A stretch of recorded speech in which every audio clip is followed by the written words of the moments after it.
Halo teman-teman, nah kali ini saya akan mempraktekkan teknik relaksasi terhadap klien yang mengalami trauma. Sebelumnya, apakah teman-teman tahu relaksasi itu apa? Relaksasi merupakan upaya sejenak untuk melupakan kecemasan dan mengistirahatkan pikiran dengan cara menyalurkan kelebihan energi atau ketegangan psikis melalui suatu kegiatan yang menyenangkan. Tujuan pokok dari relaksasi adalah membantu orang menjadi rileks dan dengan demikian dapat memperbaiki berbagai aspek kesehatan fisik. Nah, kemudian klien membantu individu untuk dapat mengontrol diri dan memfokuskan perhatian sehingga ia dapat mengambil respon yang tepat saat berada dalam situasi yang menegangkan. Nah, selanjutnya saya akan mempraktekkan teknik relaksasi terhadap klien yang mengalami trauma. Berikut videonya. Assalamualaikum. Waalaikumsalam. Silakan Mbak duduk. Iya, terima kasih. Dengan Mbak Eli ya? Betul. Bagaimana kabarnya Mbak? Alhamdulillah baik sekali. Nah, tadi kesini sama siapa? Itu sama sopir saya. Oh, sama Sofi. Iya. Kirain sama pacar ya tadi. Enggak. Nah, jadi langsung saja ya Mbak, kan kemarin Mbak Eli sudah menghubungi saya bahwa Mbak Eli ini ingin saya membantu dari permasalahannya Mbak Eli. Iya. Nah, jadi silakan Mbak Eli langsung saja utarakan semua permasalahan dari Mbak Eli. Silakan Mbak Eli. Jadi gini Mbak, saya pernah menjalin hubungan dengan seseorang yang sangat saya cintai. Sudah lama sekali waktunya ya. Hampir berjalan 7 tahunan lah, seperti itu. Tiba-tiba seseorang tersebut meninggalkan saya tanpa alasan. Siapa sih yang nggak kaget itu ya? Siapa sih yang nggak terluka hatinya gitulah intinya. Saya mencoba mencari, pokoknya lost kontak kita itu, lost kontak, nggak pernah kontakan. Terus saya tahu-tahu dari teman saya ternyata mereka si cowoknya itu sudah menikah dengan perempuan lain tanpa mengabari saya sama sekali, tanpa ya minimal minta maaf lah. Siapa sih yang nggak membutuhkan kata maaf kalau saat-saat seperti itu kan ya Mbak, ya sudah lama sekali loh. Bagaimana perasaan saya coba Mbak bayangkan coba bagaimana perasaan saya begitulah. Saya sudah kalau istilahnya sudah kadung tresna seperti itulah ya, sudah susah. Kalaupun saya membuka hati kepada orang lain kan membutuhkan proses yang sangat lama begitu loh. Terus saya sekarang mengalami trauma. Saya benci, pokoknya saya benci kalau lihat laki-laki itu saya sangat membenci. Kakak saya aja loh, saya sebel banget kalau lihat dia tuh. Kakak saya, kalau bapak saya sih ya enggak lah, bapak saya. Kakak saya itu saya sebel banget liatnya. Terus kalau saya sama teman-teman saya juga kayak nggak bisa biasa kayak gitu loh Mbak loh. Terus saya harus gimana menyikapi? Saya harus bagaimana menghadapi perilaku saya yang seperti ini supaya nggak terus-terusan seperti ini loh. Kan nggak umum seperti orang-orang lain begitu. Bagaimana caranya saya supaya seperti sedia kala lagi?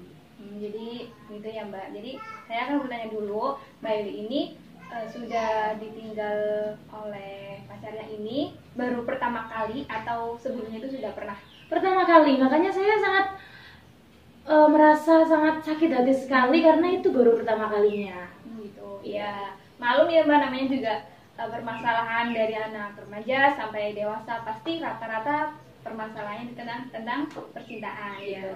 Jadi Mbak Eli ini merasa trauma dengan laki-laki, bukan hanya seorang, bahkan semua laki-laki. Mbak Eli ini trauma gitu terhadap laki-laki. Ketika Mbak Eli melihat teman Mbak Eli ataupun bahkan dari kakaknya Mbak Eli pun, Mbak Eli kayak merasa takut gitu karena pasangannya Mbak Eli ini meninggalkan Mbak Eli dulu mempunyai kenangan yang buruk gitu ya Mbak. Betul. Nah, jadi di sini saya akan akan membantu dari traumanya Mbak Eli ini trauma terhadap laki-laki gitu. Sebenarnya sebelumnya saya akan memberikan tips dulu ya Mbak. Nah, sebenarnya laki-laki ini nggak semuanya sama gitu Mbak. Ya mungkin kalau dari beberapa persepsi dari seorang ya pasti semua laki-laki sama, ditinggal pasangannya pun langsung menganggap semua laki-laki sama gitu. Padahal nggak seperti itu Mbak Eli. Jadi di sini saya akan mencoba untuk membantu dari trauma Mbak Eli, yaitu trauma terhadap laki-laki gitu ya Mbak. Ya, jadi Di sini Mbak Eli aturannya harus menuruti semua perkataan dari saya. Terus ketika ada suara-suara dari luar, Mbak Eli abaikan. Nah, Mbak Eli harus fokus terhadap perkataan saya. Yang saya katakan semua Mbak Eli harus fokus. Seperti itu ya Mbak. Jadi saya akan menggunakan teknik relaksasi untuk merelakskan dari pikirannya Mbak, beban pikirannya Mbak ini, biar Mbak Eli ini terasa lebih santai dan rileks. Udah bisa dimulai Mbak Eli? Boleh. Ya udah, Mbak Eli ini mudah kok, hanya menuruti perkataan saya doang. Jadi kita mulai saja. Silakan Mbak Eli mengambil posisi duduk yang paling nyaman. Mau senderan atau biasa saja nggak apa-apa. Ya, seperti Ya, sudah nyaman. sudah. Nah, jadi sekarang Mbak Eli silakan pejamkan mata Mbak Eli. Pejamkan mata Mbak Eli. Rilekskan tubuh dari Mbak Eli. Semua beban pikiran dari pundak Mbak Eli, pikiran Mbak Eli buang semuanya jauh-jauh. Ya, perlahan-lahan buang, tarik nafas, biar lebih rileks, terus buang. Terus lagi, tarik nafas, buang lagi. Pokoknya rilekskan diri Mbak Eli. Nah, kemudian rilekskan dari tubuh Mbak Eli, ayo disantaikan, dirilekskan gitu. Nah, bayangkan Mbak Eli ini ada di suatu tempat yang sangat nyaman, yang sangat damai, sangat hening, berada di tempat yang Mbak Eli inginkan. Oke. Sekarang lebih rileks lagi, buang semua beban pikiran yang ada di pikiran, yang ada di pundak. Kemudian Mbak Eli ini fokus terhadap tempat Mbak Eli itu berada. Mbak Eli mendengar suara alam yang sangat indah, yang sangat menenangkan hati, yang sangat mendamaikan hati dari Mbak Eli. Bayangkan, kemudian di depan Mbak Eli ada pohon, dan di balik pohon itu ada seorang laki-laki. Entah itu siapa, Mbak Eli pun tidak mengetahuinya. Nah, kemudian laki-laki tersebut menghampiri Mbak Eli, berjalan secara perlahan-lahan, berada di tempat yang damai bersama Mbak Eli, berjalan perlahan-lahan ke depan Mbak Eli dan membawa buah tangan berupa cincin. Kemudian laki-laki itu pun perlahan-lahan mendekati Mbak Eli dan menyatakan perasaannya kepada Mbak Eli, bahwa laki-laki tersebut ingin serius dengan Mbak Eli dan langsung melamar Mbak Eli. Bayangkan perlahan Mbak Eli, lebih rilekskan lagi badan Mbak Eli. Nah, kemudian laki-laki itu pun langsung membuka kotak cincinnya dan mengutarakan perasaannya ke Mbak Eli. Nah, kemudian Mbak Eli ini pun dengan pertama kali bertemu dengan seorang laki-laki tersebut, Mbak Eli langsung merasakan nyaman, langsung jatuh cinta terhadap pandangan pertama. Kemudian Mbak Eli pun menerima lamaran dari laki-laki tersebut. Nah, bayangkan sambil menikmati suasana alam seperti suara angin, suara air, dan suara burung-burung berkicauan. Nah, bayangkan Mbak Eli, kemudian Mbak Eli ini dilamar oleh laki-laki yang tepat di mata Mbak Eli.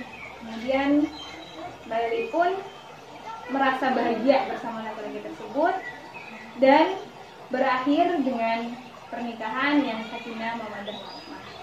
Bayangkan perlahan Mbak Eli bahwa dengan adanya laki-laki tersebut, dengan hadirnya laki-laki tersebut menjadi bukti bahwa laki-laki itu tidak semuanya sama. Nah, dengan adanya bukti bahwa Mbak Eli dilamar oleh seorang laki-laki yang tepat, membuang jauh-jauh pikiran dari Mbak Eli bahwa laki-laki itu sama, semua menyakitkan. Buang semua jauh-jauh pikiran dari Mbak Eli bahwa laki-laki itu semua menyakitkan dan semuanya pun sama. Buang jauh-jauh. Kemudian Mbak Eli ini berakhir dengan pernikahan dengan lelaki tersebut yang berakhir dengan sakinah mawaddah warahmah. Bayangkan perlahan-lahan. Nah, kemudian Mbak Eli, ketika saya menghitung 1-3, silahkan buka mata Mbak Eli perlahan. 1, 2, 3. Gimana Mbak perasaannya? Rasanya tuh gimana ya? Enakan lah daripada sebelumnya. Udah plong, rasanya kayak bebannya udah terkurangi gitu. Terus untuk permainan dari Mbak Eli gimana? Ya mungkin kalau untuk trauma sedikit-sedikit saya bisa belajar ya, tapi kan semuanya kan mesti diproses ya gitu.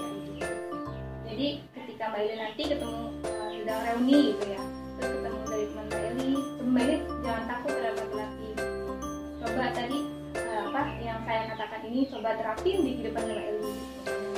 Baik, nanti saya coba sedikit-sedikit. Jadi udah terasa rileks, semua beban pikiran pun sudah terasa dibuang jauh-jauh. Ya sudah. Sudah cukup Mbak? Apa ada yang bisa saya bantu lagi? Mungkin sudah cukup. Sudah cukup. Sudah, barangkali ketika tadi saya melakukan relaksasi terhadap Mbak Eli ada kesalahan atau tutur kata saya yang kurang berkenan, saya mohon maaf. Dari saya pribadi, saya ucapkan terima kasih banyak karena Ibu sudah membantu beban pikiran saya. Semoga kedepannya saya bisa mengontrol diri saya sendiri. Ya, Terima kasih banyak. jadi nanti kalau misalnya Mbak Eli traumanya ini kumat lagi, bisa datang lagi ke saya. Baik. Jadi saya akan membantu sesuai kemampuan saya. Baik, sudah. Terima kasih Bu. Saya pamit dulu.